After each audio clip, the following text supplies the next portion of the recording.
So, ayan for today's video mga idol ay mag-unboxing tayo ng Christmas gift. Galing ito sa Barangay 95, Libertad, Pasay City. So, maraming salamat sa ating mayor na si Ma'am Amy Calixto.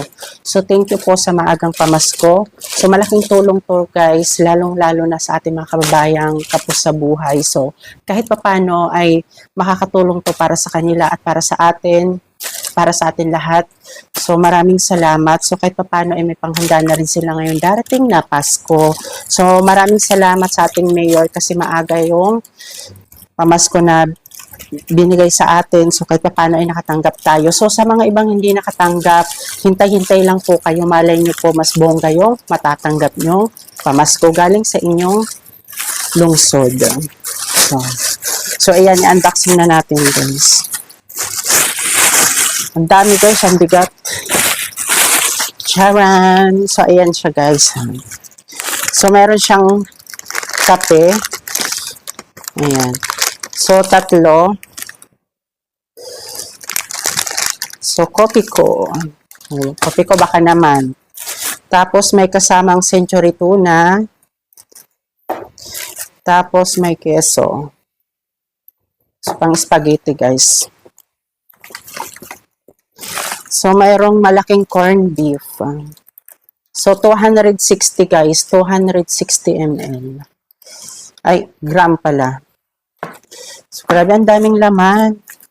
Ganyan natin para makita nyo guys. Tapos, hindi ako mahilig kumain ito guys.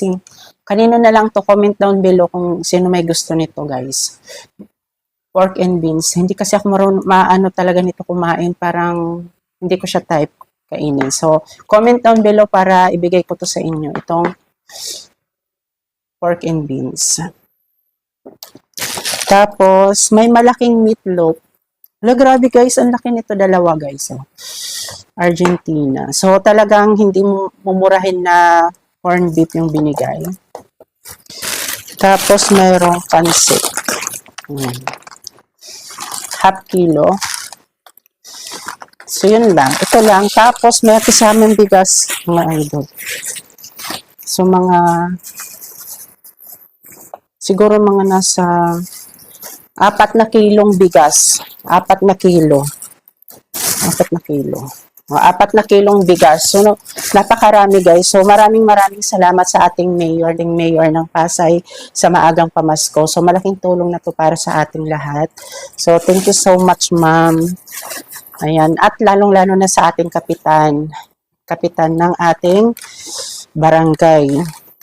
So, maraming salamat po sa maagang pamasko. Ayan, thank you so much. So, ito lang po, bali, 1, 2, 3, 4, 5, 6, 7, 8 na item guys. So, thank you, yun lang. So, ayan, sa mga hindi pa nakakatanggap ng pamasko galing sa inyong barangay, galing sa inyong lungsod, ay maghintay-hintay lang kayo dyan, guys. At pwede nyong itag yung mayor, yung kapitan nyo dito, guys, sa ating video na to sa comment section para malaman din nila kung kailan nila ibibigay yung paayuda nila. Charot. So, kung bago ka lang dito sa ating channel, huwag mo kalimutan mag-follow, guys, at yung skip yung ating mga patalastas na lumalabas sa ating video. Kasi malaking tulong po yan para makasahod tayo ng tuloy-tuloy. So, thank you so much. Bye-bye.